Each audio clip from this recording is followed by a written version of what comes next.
Buen día, hoy día es 26 de septiembre del 2019 y les quería comentar un poco sobre la parte de la necesidad de mejorar el entorno de negocios del país, del Ecuador. Básicamente el sector privado es el que debe comenzar a internacionalizar la economía y también generar empleo, pero es súper complejo pensar en ese sentido mientras no existe un entorno que ayude al sector privado. Y mientras haya un sector privado que sea poco sofisticado, ¿no? O sea, muchas veces se piensa en generación de empleo por parte del sector privado, pero en términos generales se hace muy poco en lo que viene a ser la parte de generación de empleo de calidad. Por ejemplo, una persona sumamente o ultra sofisticada a nivel académico o a nivel incluso experiencia en el país tiene muy pocas posibilidades de realmente inserción laboral. Un tema de estos, por ejemplo, en la parte de los PhDs que se fueron a estudiar afuera. Usualmente un PhD va a volver a trabajar o en la academia y va a buscar esencialmente una academia mejor pública porque es mejor pagada, o va a tener que realmente generar un tema de emprendimiento. Pero en general, por ejemplo, un PhD, que es, hablemos, la máxima nivel académico que una persona puede tener, o un post-PhD, va a tener muchos problemas realmente en una inserción laboral a nivel privado. Y esto básicamente es a estos dos factores. Uno, porque el entorno quizá ecuatoriano es un poco adverso para la parte de desarrollo de negocios.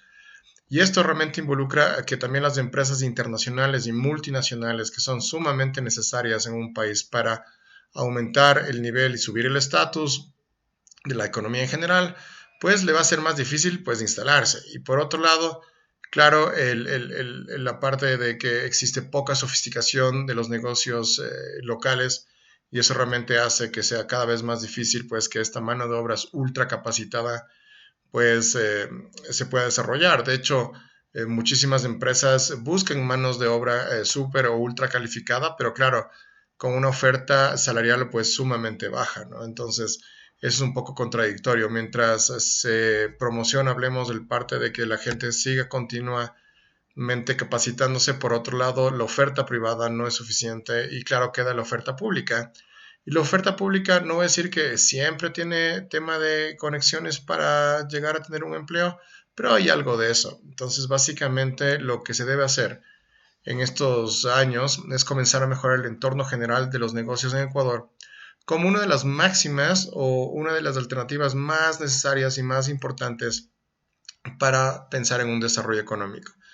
De hecho, el próximo presidente del país, si es que realmente, o el candidato presidencial del próximo en el país, si es que realmente es una persona seria, debería comenzar en este momento a generar justamente las alternativas legales o los instrumentos para tenerlos listos cuando asuma presidencia y no perder tiempo. Porque claro, si estamos pensando en mejorar el entorno del país a nivel de indicadores, esto va a tomar tiempo. Entonces, lo ideal sería hacerlo en este momento, comenzar a trabajar, porque claro, se necesitan dos brazos para este trabajo, uno económico y otro legal. Y claro, con miras a lo que viene a ser la parte de la internacionalización de la economía y la convergencia. Entonces, vamos a comenzar a hablar un poco sobre los indicadores. Y los indicadores, por ejemplo, en el caso ecuatoriano o cualquier economía, existen de manera diversa, pero uno que personalmente me gusta muchísimo es el Doing Business, de hecho por el Banco Mundial, que es un indicador anual, que básicamente es un indicador que nos dice qué hacer en el tema de mejora de entorno. Es sumamente interesante esto, porque ya el trabajo está hecho, el trabajo nos dice qué se debe hacer.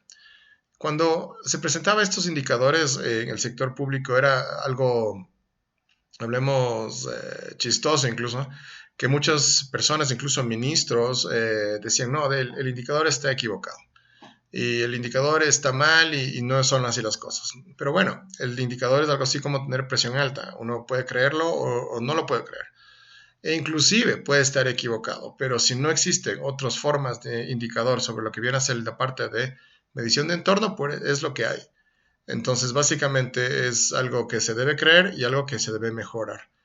Por cierto, el indicador de hacer negocios yo creería que es uno de los estudios más serios, entonces realmente si se pone una calificación es por algo.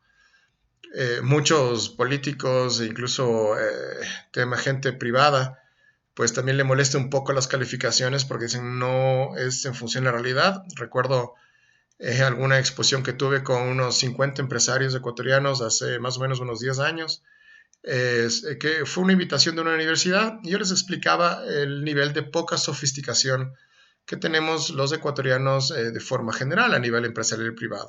Y la reacción fue sumamente adversa, ¿no? O sea, me acuerdo que después de esa presentación tuve muchísimos correos electrónicos que me enviaban ejemplos de lo bueno que eran los empresarios ecuatorianos y lo malo que eran los indicadores. Y bueno, puede haber realmente esta discusión, pero no es para molestar a nadie, simplemente es para tomar cartas del asunto y buscar alternativas de desarrollo para el mejora de todos, porque claro, si bien muchos de nosotros vamos a tener alternativas de una vida plena, una vida importante, y de hecho la estamos viviendo, muchísimas de las personas que actualmente viven en el país no lo van a tener. Y eso creo que es una responsabilidad social para todos, el tratar realmente de, por último, dar ideas sobre qué se puede hacer. Tomando en cuenta que los hacedores de política, no ahora, sino casi siempre, no toman en cuenta realmente el tema de la estadística y la matemática, y el sector privado, como el entorno realmente es un poco negativo, se dedica a lo que viene a ser la parte de generar lobbies o generar realmente pues incentivos negativos en el mercado para mantener sus negocios. Ejemplo de estos, por ejemplo, estos lobbies que hubo para quitar, por ejemplo, el 4x4, ¿no?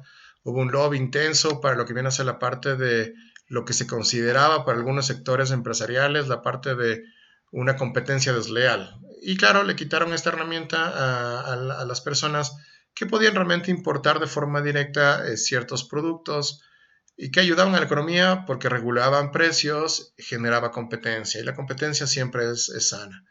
Otro ejemplo de esto es, por ejemplo, la parte de esta nueva normativa para generar o ser Airbnb.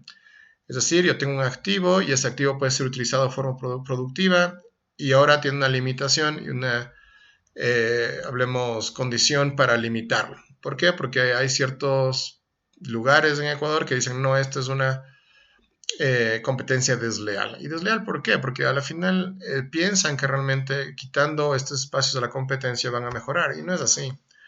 Entonces, básicamente hay esas dos problemáticas. Me olvidaba también el tema Uber, ¿no? Muchas personas del taxismo, por ejemplo, piensan, hay que eliminar el tema del Uber. Y no es así, simplemente es un acuerdo entre privados, porque claro, en el caso de esta herramienta, como muchas otras herramientas tecnológicas, generan empleo, que es algo que realmente necesitamos urgente en el país. Y dos, la parte de que están dando mejores productos a los mejores precios posibles, que a la final eso realmente es el mercado.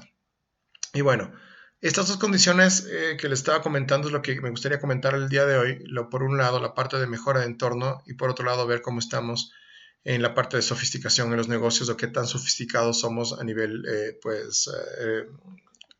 pilares en la parte privada, ¿no? Y bueno, aquí vemos esencialmente el indicador para Ecuador. Aquí nos habla de la región, una población de 17 millones de habitantes. Hay que tomar en cuenta un poco la parte de una necesidad también de desaceleración poblacional que deberíamos comenzar a impulsar.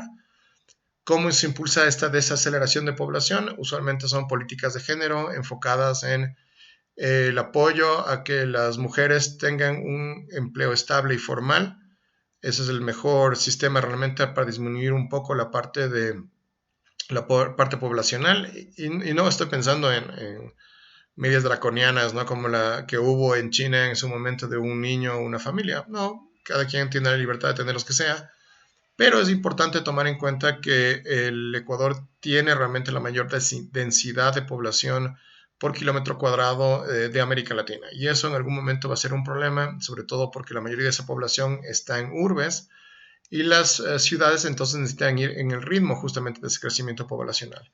Entonces quizá un tema también importante al mediano plazo o al corto incluso es, claro, dar las herramientas para planificación familiar por un lado y por otro lado, como les decía, lo que pasó en India, es apoyar a que la mujer se inserte de forma formal, dilatando un poco el parte de ser madre, ¿no? Y eso es importantísimo. Somos un país con renta de ingreso medio alto y eso es buenísimo, pero por otro lado es un poco negativo porque este es un problema para América Latina de forma general. Casi todos los países de América Latina, a excepción de muy pocos, estamos en esta categoría. Y claro, algunos autores mencionan que esto es un problema de la trampa del ingreso medio, es decir, vamos a estar ahí por siempre. Y eso es algo que realmente muchos países sufren, y de hecho Ecuador está sufriendo en ese sentido desde hace varios años, este problema de estar dentro del ingreso medio. ¿Cómo realmente romper la parte del ingreso medio? Pues es en el tema de crecimiento. El crecimiento requiere inversiones, las inversiones son igual al ahorro potencial que podríamos generar y a la mejora justamente del entorno de hacer negocios que lo estaríamos buscando al día de hoy. Esta es la calificación general que tenemos en el indicador. El indicador mide 190 economías, estamos en el puesto 123. Y eso es sumamente grave, porque quiere decir que solamente estamos a 70 puestos de países que realmente sí tienen problemas como guerras o países de pobreza extrema o países que incluso no tienen acceso al mar de forma doble, es decir, se llaman doblemente mediterráneos. Y Ecuador no tiene nada de eso, no tenemos guerras, no tenemos la parte de violencia extrema, tenemos recursos naturales, tenemos acceso al mar. Entonces, esta calificación de 123 sobre 190 realmente es quizá porque estamos hablando de temas no necesariamente importantes. Recientemente se estaba planeando aquí en Quito el tema de restringir los activos de movilidad para un sistema rotativo. Y eso, la pregunta es, sí, ¿puede ser la movilidad un problema realmente de la ciudad de Quito? Respuesta, sí, pero eso se combate con datos, ¿no? Quizá la parte de simulación de flujos de tránsito sería muchísimo mejor que limitar un activo y más aún ponernos a pensar en un sistema rotativo de placas para restringir el tráfico. Súper interesante, quizá para algunas personas, pero en general no es un tema, hablemos, que requiere poner todos los esfuerzos de una ciudadanía. Quizá lo mejor sería hablar sobre los temas de generación de empleo y cambio de entorno. La puntuación es 57.94 sobre 100, es decir, si pensamos en la calificación de la escuela, que pasamos con el 7 sobre 10, no estamos pasando el año, no estamos quedándonos en supletorio o quedándonos incluso en año, ¿no? 57.94 sobre 100. El cuadro de acá es sumamente interesante porque me dice cómo estamos en la región. Y claro, el país, hablemos ídolo, o el país que deberíamos nosotros pensar como nuestro norte, viene a ser Chile, ¿no? Con una calificación realmente interesante de 71.81. Ellos sí pasan el año, si pensamos en 7 sobre 10, y están en el puesto 56. Claro, están casi a llegar a los top 50 del mundo, que es donde nosotros deberíamos converger, pensar llegar en los 50 mejores del planeta. Mucha gente dice, no, pero Chile no debería ser el modelo. Bueno, puede ser que sí, puede ser que no. Personalmente pienso que es un modelo interesante a seguir. Y claro, mucha gente dice, no, pero la inequidad es enorme. Bueno, la inequidad es enorme en toda América Latina, incluyendo el Ecuador, asimismo Chile, pero lo importante de países como Chile o Perú, por ejemplo, que también tiene un tema interesante en crecimiento, o Paraguay actualmente, que está creciendo impresionantemente, es que mediante se va creciendo económicamente va a ser mucho más fácil la distribución de ingresos. Otros países, por ejemplo, piensan en, sí, lo que pasa es que tenemos que tener una economía con muchos derechos. Y respuesta, quizás sí. Y de hecho yo creo en un estado de bienestar. Sin embargo, hay que tomar en cuenta que cada derecho tiene un costo para cubrir ese derecho. Y la pregunta es, ¿quién paga ese derecho? Y usualmente el que debe pagar es una economía que crece. Y claro, como crece la economía, puede ser un sector privado que avance, puede ser un sector público que avance, o podemos tener suerte y encontrar un tesoro, como puede ser el gas o el petróleo o la minería. Pero en esencia alguien debe pagar esos derechos. Entonces, claro, lo ideal es tener un estado de bienestar, pero el estado de bienestar es, o tiene la necesidad de tener mucho dinero para sostener justamente la economía. Y de hecho yo creo en eso. Por eso es importante la parte de generar justamente desarrollo económico para tener un estado de bienestar. Brasil, que es un continente, es una potencia interesante, califica 109, ¿no? De 190 economías. Nosotros estamos básicamente no tan lejanos de Brasil, ¿no? O sea, Brasil parecería que debería ser una economía sumamente innovadora, pero parecería que no lo es según los indicadores. El promedio de América Latina es 58.97. Ahora, nosotros estamos bajo ese promedio, ¿no? Recordemos que estamos en 57. El promedio es 58. Entonces, claro, estamos Dentro de los alumnos de América Latina, pues parecería que somos los peores o uno de los peores. Y eso realmente no debería ser porque tenemos todas las condiciones como economía para mejorar esto. Esto, para que mejore justamente a nivel solamente de forma general, requiere una variable, que es la variable de voluntad. Y creería yo también una variable que se llama conocimiento. Es impresionante que muchos actores políticos de altísimo nivel no tienen idea que esto existe. Y parecería, muchas personas decían, no, pero todo el mundo conoce esto. Realmente la realidad es otra, ¿no? También hay que tomar en cuenta que los actores políticos ecuatorianos no son de alta calidad, ¿no? O sea, en ciertas economías es impensable, por ejemplo, que una persona de la televisión o un actor o un futbolista, y ojo, no tengo nada que ver con ninguno de ellos, sería impensable que entren a política, pero en el caso del país, pues parecería que la gente nos gusta muchísimo pues tener estos actores que no tienen idea realmente de lo que viene a ser la parte de la economía o han estudiado muchísimo o se apalancan en asesores. Y está muy bien justamente la parte de apalancarse en asesores porque es importante contratar gente mucho más inteligente que uno. Pero también es importante tener un mínimo conocimiento base para desarrollo económico y política comercial. Básicamente es algo sumamente importante por si no se vuelve un tema de ideología o se vuelve un tema de casi casi ceguera en lo que viene a ser la parte de los caminos a seguir. Y gran parte de lo que viene a ser el país sucede eso. Si hago un poco de estadística, muchas personas ahora dicen tener maestría o tener, hablemos, una educación formal, pero muy pocas realmente se han dedicado a lo que viene a ser la parte de buscar políticas de desarrollo sustentable. La mayoría de políticos ecuatorianos lo que hacen es molestarse unos con otros, ¿no? El círculo A se molesta con el círculo B. Y claro, y ese es un problema porque al final la técnica queda de un lado. Y la tecnocracia es muy, muy importante para el desarrollo económico. Y bueno, en el tema de Argentina, Argentina es un país fantástico, fue el país con mayor desarrollo económico del planeta, fue el número uno del PIB del planeta, pero actualmente está en el puesto 119 de 190 economías. Estamos muy cerquita de Argentina. Aquí hay un tema paradójico, ¿no? Dos países muy, muy buenos, dos países que tienen una posibilidad de crecimiento extraordinario y de hecho uno que ya fue, hablemos el campeón mundial en lo que viene a ser desarrollo, bueno, ahora está en el puesto 119. En el caso ecuatoriano nunca estuvimos en el campeonato, hablemos mundial, más bien el Ecuador cambia en los años finales del 60, comienzo de los 70, de una economía sumamente rural, casi casi feudal, a una economía que tuvo un boom petrolero, después vivimos del segundo boom petrolero, que es el que estamos pasando, posiblemente tengamos una estabilidad de precios petroleros el próximo año, entonces vamos a continuar con esta ficción de una economía de 100 mil millones de dólares. Y digo ficción porque no es sustentable si es que realmente no hacemos los deberes, y esto lo corrobora el Doing Business o los indicadores. Y bueno, y Bolivia, que es otro país que sí estuvo en las ligas mayores, está en el puesto 156 de 190 economías y sí estuvo en las ligas mayores antes de ser Bolivia, claro, sobre todo con la mina de Potosí, donde la moneda global no era el dólar, sino era la moneda española de plata, que básicamente movía el comercio mundial. El tema de el coinaje universal se dio en Bolivia, con la mina de Potosí en la parte de plata.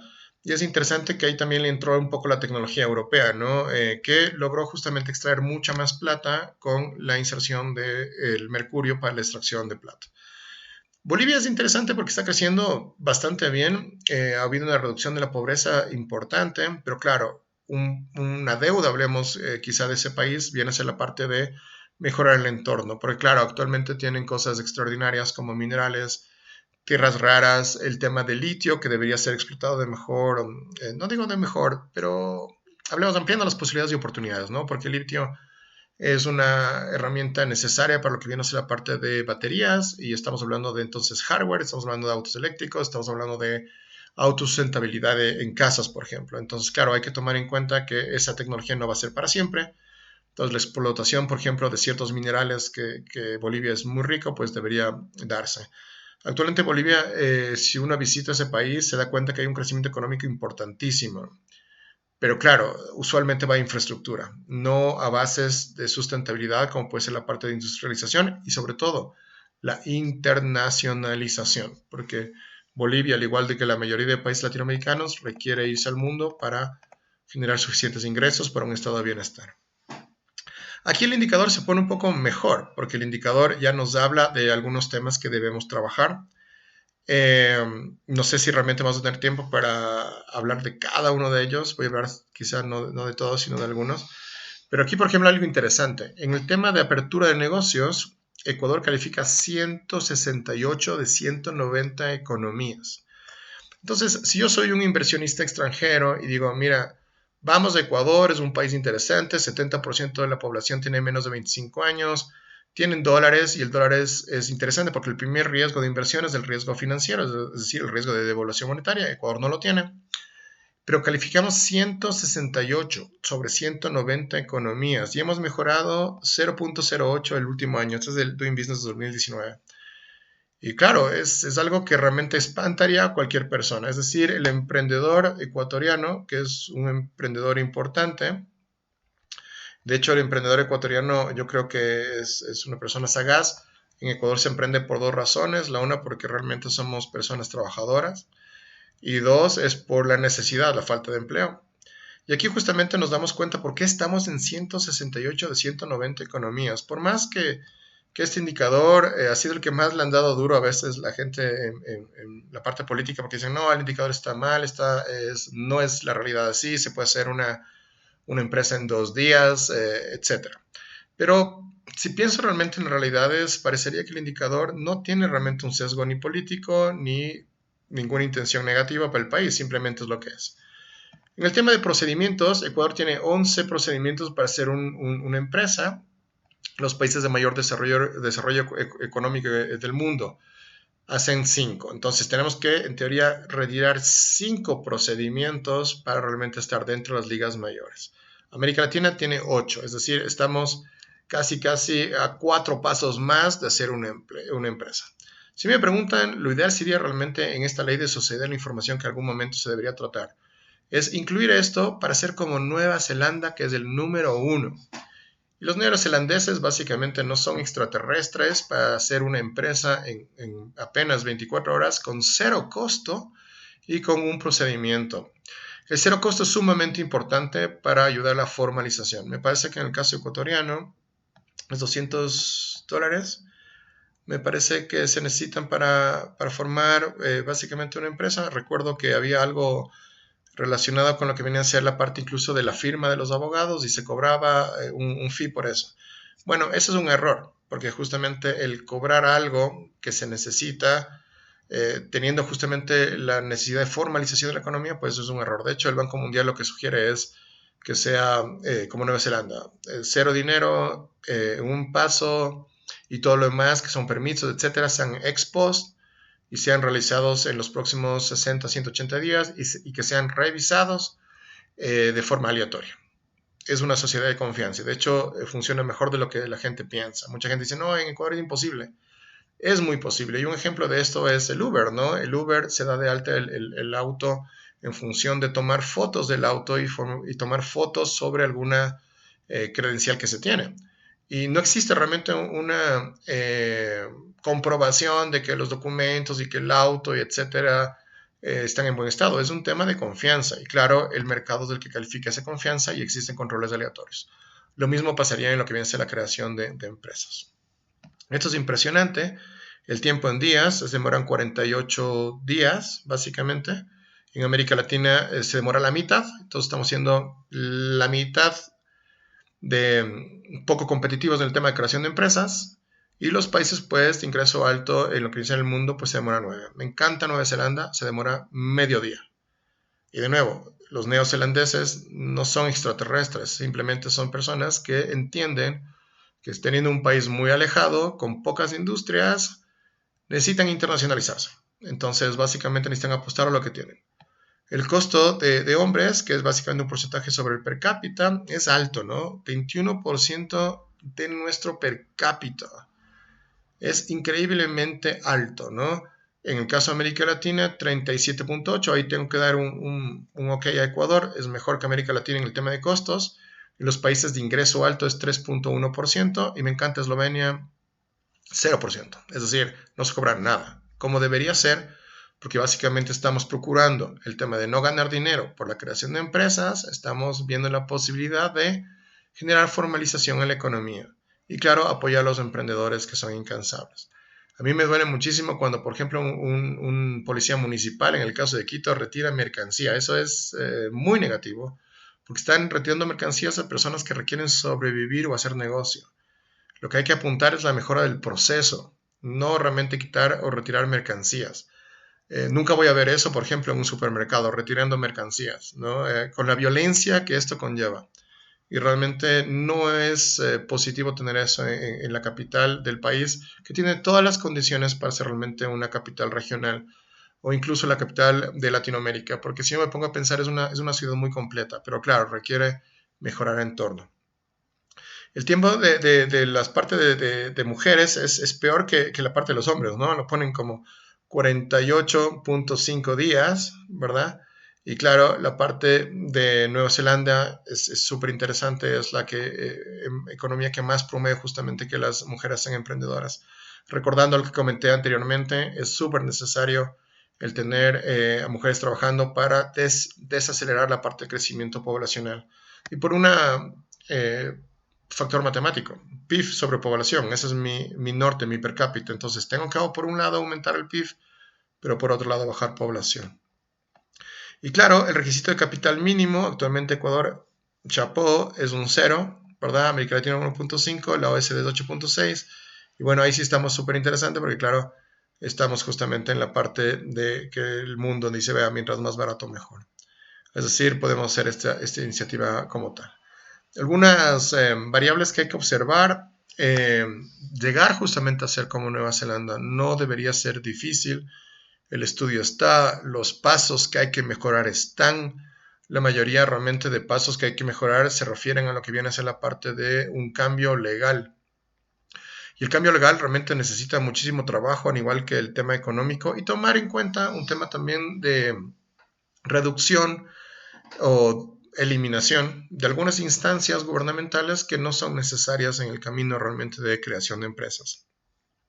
Al igual de la creación de empresas, es súper necesaria la parte de cierre de empresas, que también sea sumamente fácil, porque claro, es otro de los temas importantes que en un país que no tiene estabilidad, usualmente la apertura de empresas es igual que el cierre de empresas.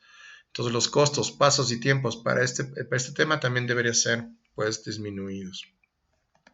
Un tema adicional de lo que viene a ser la parte de esto del indicador del Doing Business es la parte de el manejo de construcción. Por ejemplo, es otro problema que tenemos muy fuerte, 113 de 190 economías.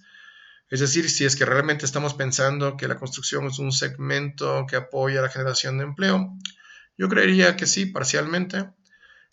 Pues no estamos haciendo las cosas positivas. No voy a aperturar el proceso, eso me encantaría que ustedes lo hagan. Pero estamos en 103 economías cuando el nivel latinoamericano es 66, ¿verdad? Y el mejor de lo que viene a ser la parte del mundo tiene muchísimo menos tiempos. Vamos a abrir a ver cuál es el mejor de las economías en ese sentido. Y por ejemplo tenemos acá, ¿no? La parte de generación de construcción. Y claro, nosotros tenemos 17 permisos de construcción, ¿verdad? América Latina tiene 15 y los países con mayor ingreso tienen 12, ¿no? Los tiempos son 132 días, es un montón de tiempo. Parecería que los países con más desarrollo económico tienen un poquito más. Hay que darle el ok a Ecuador, está mejor justamente que América Latina y mejor que la parte de los países en vías de desarrollo. Y claro, lo que sí habría que chequear es la parte del indicador de calidad de construcción, que 15 es lo mejor, 0 es lo peor, Ecuador está en la mitad. Entonces, claro, ahí también hay una necesidad también importante de mejorar la calidad y no solamente el proceso. Un tema interesante que a mí me encanta es la parte del pago de impuestos, ¿no? ¿Qué tan efectivos somos pagando impuestos? Y algo interesantísimo que a mí me pasó en mi vida fue haber tenido la oportunidad de trabajar con la economista Elsa Mena, que fue la que cambió realmente el esquema tributario en el país.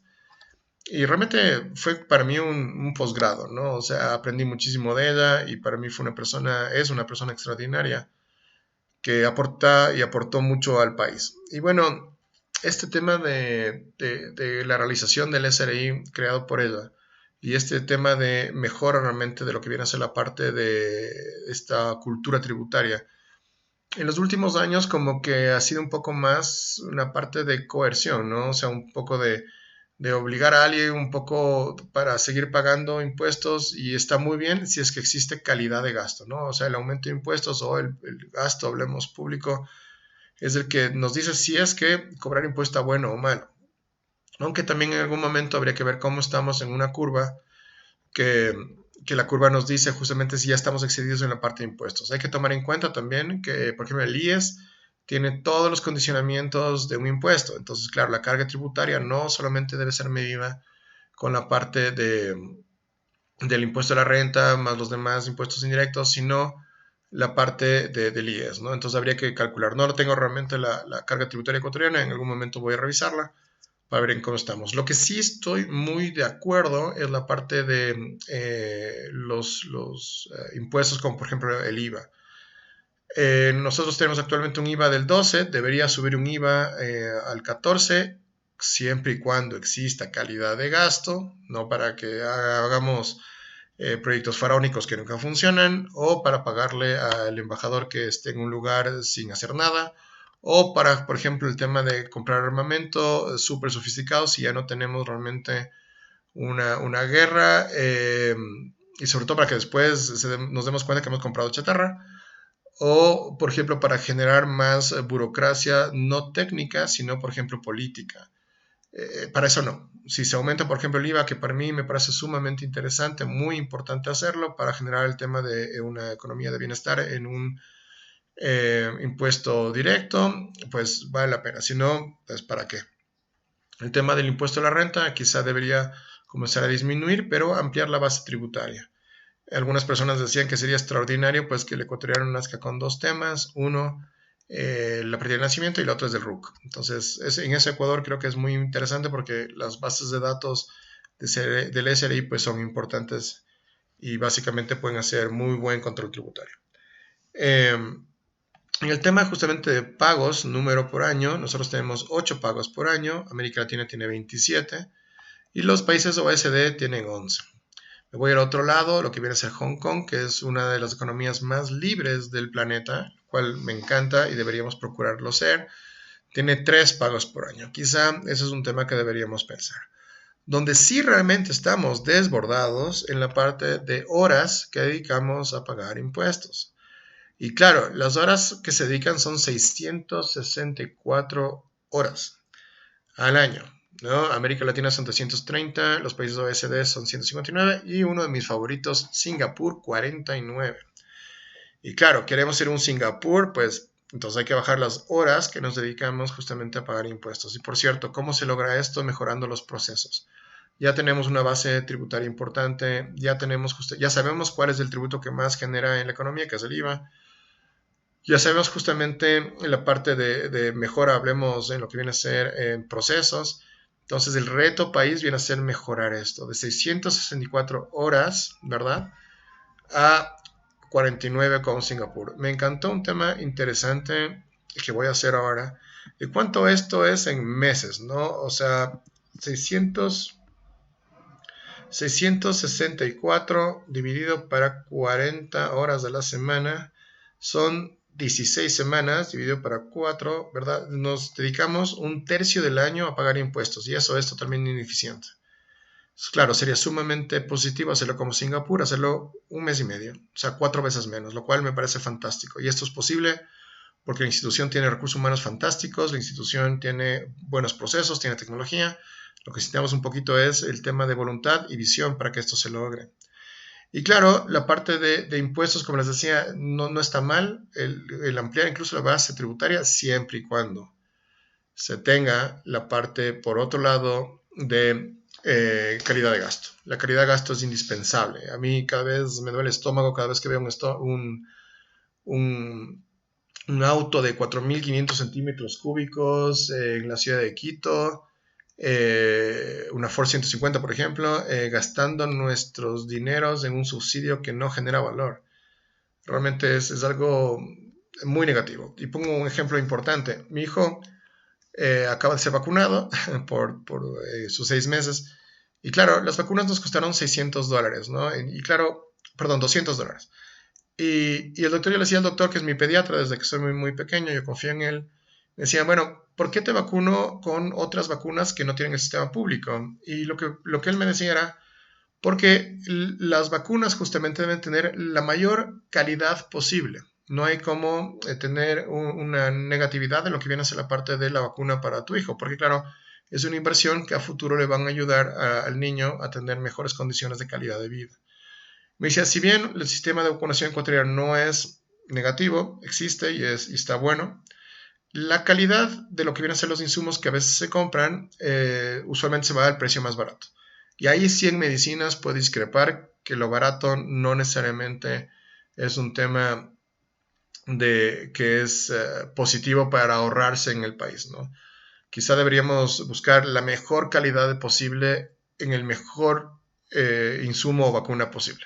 Y para lograr esto, pues en este sistemas de vacunación, quizá como el caso uruguayo, donde sí pasa esto, donde realmente las vacunas públicas, el sistema es público y privado, pero realmente las vacunas de forma general son gratuitas, de altísima calidad. Y en el caso ecuatoriano, pues no. Entonces, claro, por un lado tenemos un bebé que tiene la posibilidad de tener vacunas de alta calidad y por otro lado un bebé que tiene una vacuna, sí, pero puede funcionar, usualmente así pasa, pero puede haber un problema de que, no sé, de cada 1.000.000 de productos, pues de algunos salga mal. ¿Y eso qué quiere decir? Bueno, el bebé se va a enfermar. No se va a morir porque, claro, está vacunado, pero es un problema. Y de hecho, el indicador de mortalidad infantil en el caso ecuatoriano es una de las grandes deudas de lo que vienen a ser los indicadores del milenio que no logramos pues concretar de forma general en 100%. Me encanta también otro tema importante y con eso voy a acabar la presentación del Doing Business, aunque hay muchísimos más indicadores con el comercio transfronterizo. Eso me quiere decir que cómo estamos en la parte de importaciones y exportaciones. Y recordemos algo importante, el futuro del país está en la internacionalización. No existe otra alternativa. Somos 17 millones de personas que debemos comenzar a vender a 7.000 millones de potenciales clientes. Las empresas ecuatorianas locales son fantásticas, pero realmente requieren tener un impulso de internacionalización para que esto funcione. Entonces voy a terminar con esto sumamente rápido en lo que viene a ser la parte de cómo estamos en la parte de procesos aduaneros. Y en la parte de procesos aduaneros, pues en el tiempo para exportar estamos en 96 horas, tomando en cuenta que tenemos perecibles. En los países de mayor ingreso son 12 horas y en la mejor calificada pues es 1 hora. Bueno, algo me está diciendo que estamos haciendo las cosas no tan bien.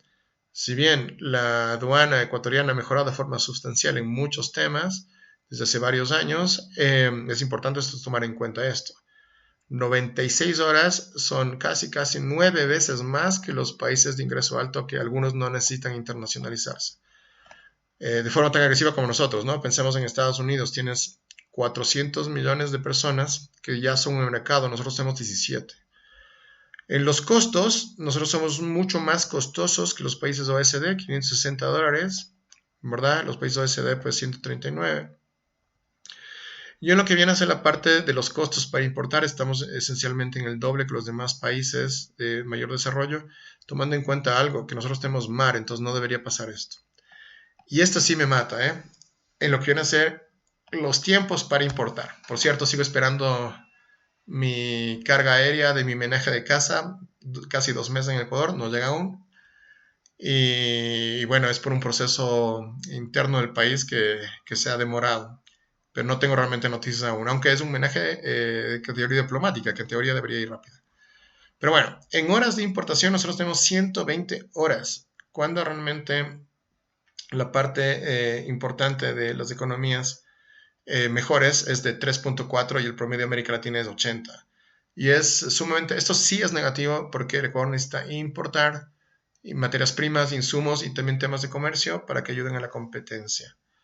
Entonces ahí hay un reto fundamental. Es tan importante hacer el tema de exporta fácil como el tema de importa fácil. Y ahí entra, por ejemplo, un tema que a mí me encanta, que es la posibilidad de que Ecuador proponga un acuerdo de comercio electrónico general país bajo el marco ALADI. Existen todas las condiciones para hacerlo, existen las realidades políticas, jurídicas y económicas. Lo que falta es quizá que alguien lo proponga y que haga seguimiento. Esto sería un tema disruptor, sobre todo para la conversión de pymes a pymex. Les dejo el link. Esto es sumamente interesante para que ustedes lo miren. Y esto en sí mismo es un plan de gobierno. El próximo presidente o el próximo candidato, si es una persona seria, tiene alrededor de 18 meses para trabajar en esto y lanzarlo desde el día 1 en la próxima presidencia. Muchas gracias y bueno, espero verlos muy pronto.